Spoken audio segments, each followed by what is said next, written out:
Welcome to Now for Someone Completely Interesting. I'm your host, Ben Poulin. It's become a trend on this podcast that I have one guest on, and through that conversation, they share some tidbits and stories about their significant other. That, in turn, piques my interest, and I have no choice but to invite that person on the show, too. So about 10 months ago, Breanna Malcomson joined me and explained how her husband, Jay, essentially took over her coffee roasting hobby and created a small local business with it. Breanna also mentioned, besides being an environmentalist, Jeremy is very passionate and knowledgeable about dirt. My experience is if there's passion and knowledge, then it's interesting. Because Jeremy works away from home, it's taken a while to schedule a time, so I'm pleased to welcome the first person to request to wear a cape on this podcast, Jeremy Yaremchuk. Welcome to the show, Jeremy. Hey, Ben. But no cape this time. No cape. A little bit of a time crunch. Bree did not press my cape, and I had to run out of the house in a hurry. So, well, I really first letdown. Yeah, no, I really do appreciate you joining me and agreeing to do this because I know you work away from home a lot and you were spending time with the family, with the kids. You don't get a lot of that, so I feel very privileged that you set us a bit of time to join me on this podcast. Now, we've never actually met face to face, so this is the first time. I know I've seen you around. Surprisingly at the brewery here for some reason. I think there was a little bit of a fun run last fall. I had saw you at, and it had my mind working then. I got to get this guy on. I got to get this guy on. So, but first of all, Jeremy, I don't know you that well, so tell me a little bit about yourself. You grew up not far from here, Burnham, correct? Yeah, that's right. Born and raised in Burnham. Okay. Left home at 18 to go to the University of Lethbridge. At the time, I was interested in going into general sciences with the future plan to become a teacher. I very quickly, within 8 months in Lethbridge, outgrew the city and had to make alternate plans. So did a year in Lethbridge, didn't work out. The teaching faded away, and I had to make alternate decisions of what I wanted to do. So at the time, so that would have been the 2004-2005 year, environmental construction activities and awareness and consciousness and the way things were progressing. It was kind of the way I thought I wanted to go. So I applied at the time for conservation sciences at Lethbridge Community College to be a conservation officer, as well as Red Deer College for a transfer program to the U of A, majoring in land reclamation. So can't remember. I think I got accepted to both, and I think land reclamation was kind of the route I wanted to take. Wanted something I knew could provide both hands-on technical experience as well as a portion of that office work. I'm not much of an office guy, but I wanted something where I knew I could likely balance the two and leave myself fairly open for future opportunity. So I mentioned there too, and your wife mentioned fascination with dirt. Is that something that goes back to your childhood, or not? I shouldn't say fascination, a passion for dirt. What does she mean by that? I don't think it's so much a passion for dirt. I think like any 18-year-old that's given the pressure to what are you going to do? Where are you going to go to school? And when Lethbridge didn't work out, it was just something I thought I'd be interested in. And I think it's just one of those things. I think once I kind of dig into something, like anybody else, right? The deeper you dig into things and the more knowledgeable you become about things. I guess, I attracted that interest, post-secondary, right? It was, wasn't anything that I chased. I mean, I grew up on the farm, but I don't think it was until I got to university and got that field experience and started being a part of some major projects, given the opportunity to manage some reclamation projects and stuff like that. So seeing post-disturbance activities and the way it's managed and what some of these big disturbances can become, I think that's when the interest set in. And I was just given a lot of opportunity in a lot of the settings for these projects, right? I wasn't a guy that liked to sit in one place too long. Right. I was in 4-H for a lot of years, and I took part in a lot of the youth camps and stuff like that. So I think maybe that's what trended me more towards where I'm at now is if there was always opportunity to go somewhere and meet people and do something, I was all about it. So, when Breanna and I met, I was working on the road then, right? So it's, we're 12 years in, and that's all I've ever done. So it's hard to break away from that when you're kind of used to being somewhere different all the time, and always managing, different issues, different concerns, different people. So I love the analogy you used about it, digging more into it. You like that? More to come. So you did do that on purpose? Not at all.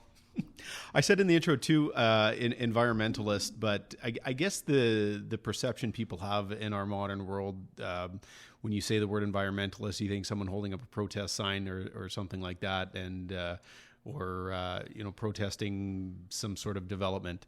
That's not really exactly what that means in your case. Tell us a little bit about like what you actually do as an environmentalist. Yeah, so it does get touchy in the industry when you mention environmentalists. Two environmental inspectors or environmental managers. So like I said, I grew up on the farm, so it's no secret that the farm practices aren't really what we would all consider environmentally conscious. So a large part of what I do, profession based, is a lot of compliance work. So most of my experience has been mainline pipeline construction. I did spend 2 years before that involved in and managing smaller reclamation activities up in and around high level Indian cabins area. Mm-hmm. So those were pretty interesting in itself. We were flying in skid steers and mini excavators to do the work. It was a lot of winter only access or fly in the summer. Right. So there was 2 years of that. And that was actually overseeing and consulting. That was for a consulting company. So that was providing recommendations for some of the reclamation that happened there. So the last probably about 12 years in the pipeline construction world, 10 years of that was with a pipeline contractor. So being directly involved in the construction, developing internal plans for the contractor, and then just ensuring compliance throughout construction from the contractor side. The last 2.5, 3 years working for the owning company. A lot of what we do is just regular site inspections to ensure compliance against commitments, project documents, ultimately just making sure that we're constructing the way we said we would. So, right. Obviously pro-industry. So if you take the environmentalist side of it, obviously it's to try and minimize the impact of construction. Right. I think it's important to bring that to people's attention that there's these companies out there, and of course it's a pretty big issue in Canada with pipeline and everything like that, but that these companies do have a vested interest in the, how do I want to say this? I guess a bit of a conscious with regards to the environment, that they're minimizing the footprint, I guess you could say, in that sense, and to the point where they're hiring professionals like you to make sure that they're doing that right. So I don't think enough people know that side of the coin. We always think maybe it's a government initiated thing, that it's or that it's the opposite side of the coin that's monitoring it, but these companies are actually investing their own money in it as well, and hiring people to make sure that they're following the rules too. So no, absolutely. And I mean, like I said, pro-industry, there's pros and cons, right? But being pro-industry, obviously, as far as oil and gas is concerned, for what I've been involved in, there's a lot of compensation planning that goes in. There's pre-construction planning. Right now, a big focus is no net loss of resources, right? So obviously we're going to disturb wetlands, watercourses, habitat, but the expectation is all that is either going to be replaced or compensated elsewhere. A lot of pre-planning, and even there's a lot of consultation with subject matter experts even throughout construction, right? So, honestly, as an industry, I think oil and gas goes up and above from what I've seen, and I always like to compare like urban sprawl. Right. Nobody bats an eye for cities developing, and how much arable or some of the richest cultivated land does urban sprawl eat up? Yeah. And no one even bats an eye, right? New development, shopping centers, you could see it. Edmonton, Sherwood Park. Absolutely. Airdrie, Calgary, you could see it. Any major development. And it seems those get approved and nobody really bats an eye, right? Very good point that I've never thought of. You have an A to B lineal pipeline project with the work and the commitments that we're held to, right? We're provincially and federally regulated. Easy targets, people focus in on it. And some of the other industries, that's anyway, I'm not. No, that actually is a you hit the nail on the head right there. It's something I've never done. I'd be pro-industry. I'd consider myself pro-industry too, because, I worked a little bit in the oil and gas, so I can appreciate what happens, and especially the regulations we have to follow. If there's even, a half a ice cream pail bucket of oil spill in the ground, well, there's a whole process to fix that. And it only goes up from there. So that this magnifying glass is on one section of what we do as a society to the land. Yet if we're living and shopping, nobody's really too concerned about that. And that would probably be a bigger detriment to the environment and displacement of resource, like you just said. So it's it's nice to have that expert view and opinion on it. So I definitely a lot of it's appreciate personal opinion too. Right? Well, but it comes from experience and a lot deeper knowledge than what the average person has, and what these maybe some outspoken celebrities might say. Not to get too far into a political rant or anything like that, but it's nice to hear that you guys have that awareness of it. But I think maybe more should be put in that context of why aren't we prioritizing these environmental regulations on everything we do, not just because the pipeline's going to carry oil and gas to a point A to point B. So, but I digress. So working away from home a lot, you guys, I want to get into the hobby that turned into a business here. We talked a bit about it with Breanna when she was on the podcast here back last May. And we've chosen, oddly enough, the Lakeland Brewing Company once again, but there is a correlation here with that. So it's hold on, I got to read it, make sure I say it. The Backroad Farmhouse Coffee Roast, no, am I saying this right? Backroad Farmhouse Roasting Company. Roasting Company. Okay. Let's get into a little bit about how that started. So I know Breanna had explained she had a little bit of a hobby and a fascination with roasting her own coffee, got into that, and then you kind of took it to the next level. Tell us your side of it, because I always think it's funny that you can have the same story and two different perspectives of it. So that's partially true. Yeah. Let's, I'll give you the more accurate side of things. Breanna, I love her to death.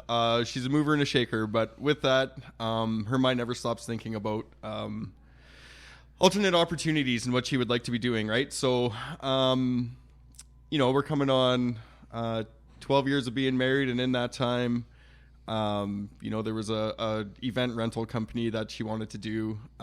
She had her own photography business, right? So it's not like she's looking for the quick buck, but she always wants to push herself, and she's not one that likes to sit still. So part of my old school Ukrainian heritage, it all comes down to money, right? So if you're going to do any of this stuff, you need the funding to do it. So right. Unfortunately for Breanna, I'm always the hesitant one. I'm not as risk adverse. So a lot of her goals or plans haven't always come to fruition. So she has been talking a lot, or always talked a lot, about having an event center or a coffee shop or roasting company, or just providing something that the town doesn't really have. Right.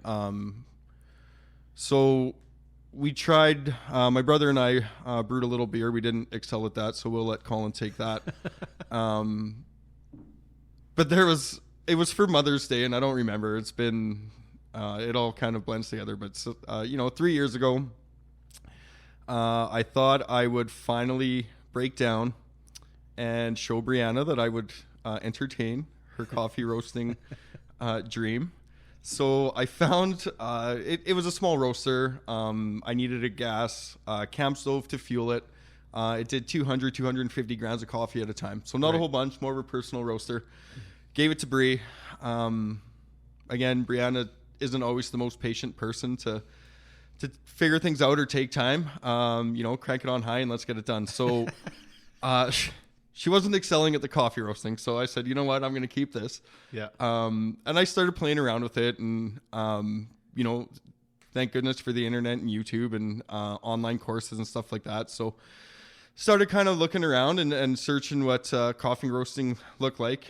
And I would come home from work and I would do some small batch roasts. Excuse me. And then once we kind of got into that, and at the time, I think I was buying, 3 pounds of green beans at a time. So playing around with that and kind of figuring out timing and, have the stopwatch out and look for some specifics, jot some notes down. So then it just, it again kind of grabbed onto it, turned into an interest. So I would work all day, come home, and roast coffee for a little bit. And then as we started to get into it and it tasted pretty good, we kind of started to expand a little bit and give some to people. And then we kind of started, we figured, let's see if we can kind of get a little bit more traction with this. So at the time, a guy spends a week to get 5 pounds of coffee. So at one time we just had the conversation to say, if we're serious about this, there's a little bit of interest. There's nothing like it locally. So we jumped for it. We didn't do much research, but we got a 5 kilogram coffee roaster. Yep. So now, I had that hooked up. I was roasting in Clearwater. It's here in town now, but I was able to set aside, 4 hours in an evening, and probably roast, 80 to 100 pounds of coffee. Wow. As opposed to my 5 pounds in a week with my little roaster. So, yeah, we got into that and we just did some of the research. We have a wholesale distributor now that we use. Right. And yeah, we've had a lot of good local support. We're doing some flavored coffee. We're doing this collaboration with Colin. And yeah, took a little break from when I moved to Clearwater to getting it home now, but hopefully we continue and some big things for 2023. Correct me if I'm wrong. Does that new roaster have a name as well? Cheryl. Right. Yes. Okay. It does. It definitely does. Yeah. I think Breanna touched on that story. It's the wife of one of your coworkers. So Bud was an environmental inspector that I worked with and lived with in Clearwater. So, it was over 2 years that we lived together. And yeah, Bud doesn't always open up, but I got a few secrets out of him. And when he met his wife, I can't remember if it was red skirt or red boots now, but anyway, the coffee roaster's red, and we do have a sea leg Sumatran named after Bud, Right. just for the relationships we formed and the support that we had from his family. So the roaster had no choice but be named Cheryl. And does his wife Cheryl know that the roaster's been named after her? She will. Okay. Bud knows that we call it Cheryl. I don't know if Cheryl knows we call it Cheryl, but it's out there now. Those are the best stories. And of course, we're sampling or sipping here. This is not the first time I've had it. I've had it a few times here. The Backroad Farmhouse Coffee Stout that Colin made there. Did you? I guess because you've had a little bit of experience in brewing beer, did you have a lot of input with this, or what was the capacity that you just kind of said to Colin, what kind of beans do you need or whatever, and he took care of the rest? Yeah, no, minimal input. We'll leave the beer brewing to the people that know about beer brewing. I think at the time, Colin just asked what would be a good one. He said that, I believe he said a dark roast would probably be the preferred way to go. Right. We were doing a Brazilian and a Sumatran. The Brazilian is decent, but it's not as high demand as the Sumatran. We enjoy the Sumatran for a dark roast, so we figured we'd try that. Mm-hmm. The rest was up to the boss. And how do you find it? I love it. Good. Yeah, my brother and I did a chocolate coffee stout one time that it actually turned out. But no, I love this. Yeah. Excellent. Highly recommended. And not only because it was our coffee. No, absolutely. It's a great tasting beer. It's I always say it's a little bit dangerous because it goes down really easy. It's a very smooth drinking. It tastes good, and it's 7.5% content. So be careful with it. It's a good morning beer. I know what you're saying, Ben. I hear you. It'll balance the caffeine and the alcohol content will balance itself out. I'm thinking possibly. When you got into the brewing, Breanna had mentioned too, like you kind of sped over it a little bit, but you put a lot of I want to say investigating into the roasting aspect of the coffee. Like she had mentioned, you would study things like even barometric pressure and stuff like that. How does that factor in with roasting?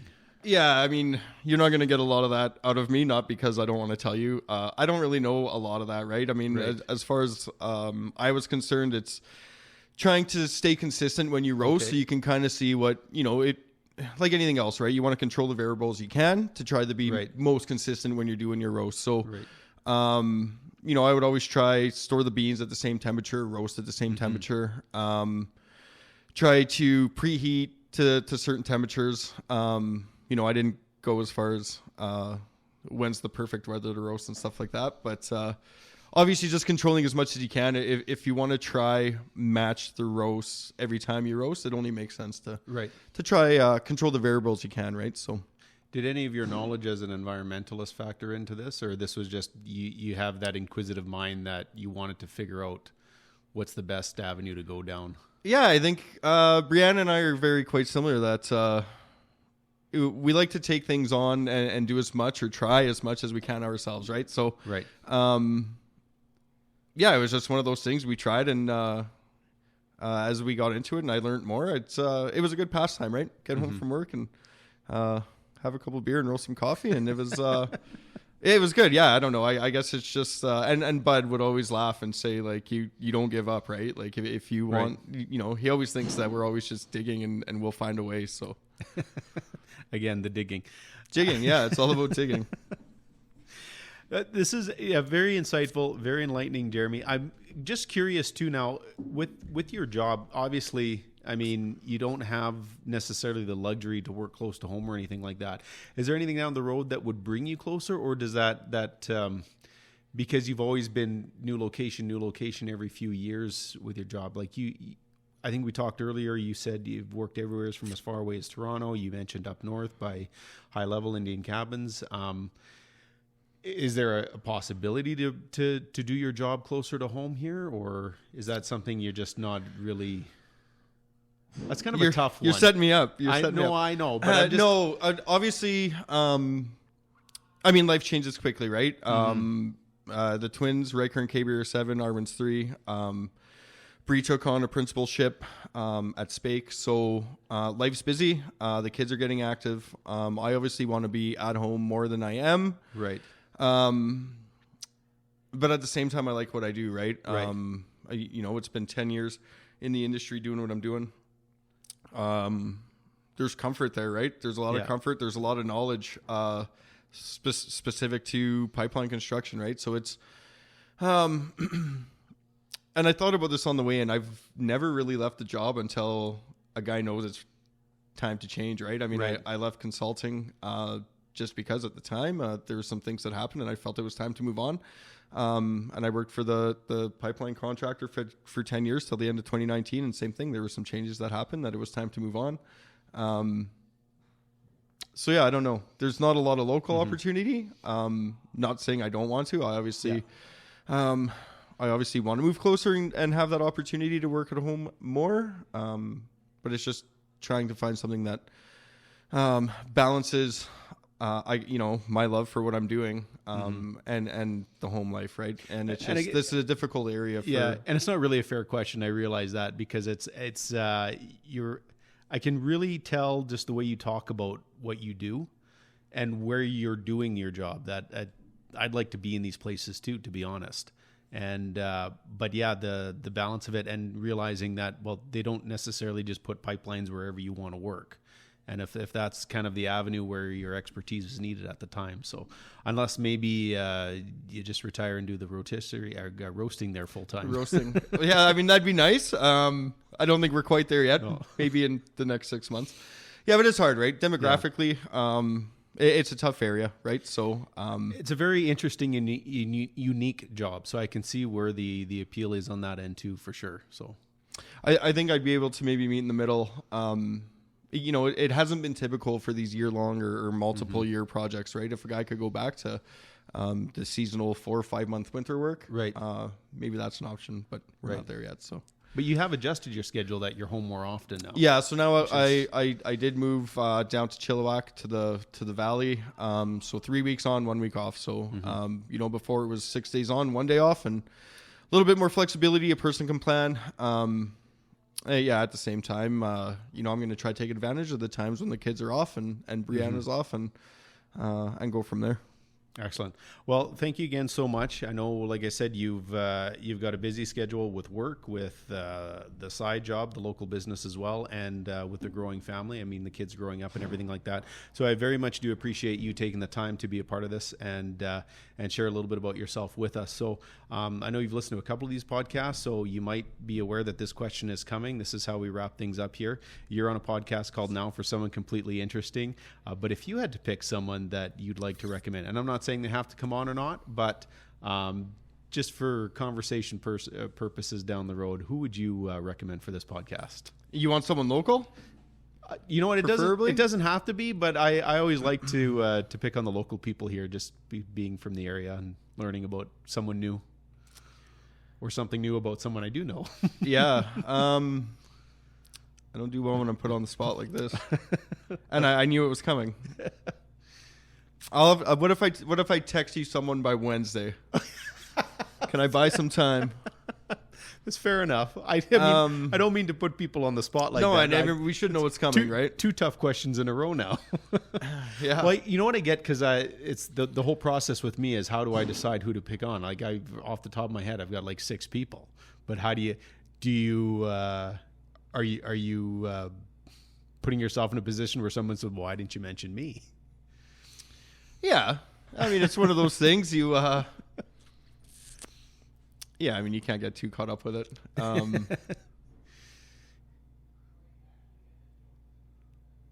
Now there's that uncomfortable silence. I'm comfortable. Trying to think outside the box. Well, you know what? The first name that pops in your head. No, that I can't. Oh. There's a block. The only time we've been able to stump you tonight is on. Oh, there's a few, and I know I knew it was coming, and I didn't have anyone then. Oh. You can hit me with something else. Let me think about it real quick. Okay. I was just getting warmed up. Well, we mentioned 4-H earlier, and I know Breanna had mentioned something about when you like to talk about your days in 4-H as well. I mean, that's mostly an internal joke at this point. Oh. But you know what? I did. And I'm still fairly shy if I get into a group of people that I don't know, right? Right. And I do, like, I was heavily involved. We were as a club, as a family. And like I said, I took part in a lot of those youth camps. And a lot of it was a lot of self-assessment, right? So I do reflect a lot of the progression personally that I made through that. But it was just great. Like I said, I even at that time, right? And even my parents said, if there was somewhere I could be, I wanted to be there, right? Yeah. And even going down to Lethbridge and stuff, and they would always laugh because there was always someone you ran into that you knew. So, yeah, I mean, I don't know. I think it's such a great organization, such a great youth club. But how about this? If there was someone from those days in 4-H that you still think about and have good memories of, who would that be? You know what? Ian Ruskowski. Okay.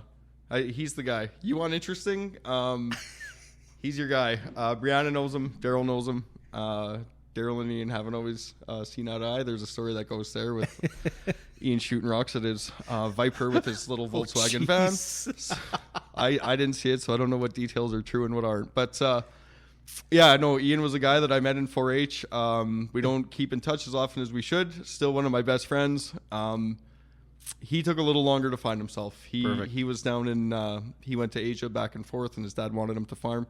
He's now outside the family farm. He's got a young family. But yeah, you want interesting, he's your guy. There you go. See, I knew I could get that out of you one way or another. And just to clarify, Daryl's your brother-in-law, right? That's right. Okay, perfect. Once again, my guest has been Jeremy Yaremchuk, also known as Jay. I mentioned that earlier. Which do you prefer, Jeremy or Jay? Whichever. I've been called a lot worse. Most family and close friends say Jay. Otherwise, it's Jeremy. But yeah, either way. Perfect. If you've enjoyed this podcast, please make sure you give us a like and subscription on your favorite podcast provider. You can find us by searching Pool and Radio or Now for Someone Completely Interesting. And delivered as promised, Jeremy Yaremchuk, someone completely interesting. Thank you so much.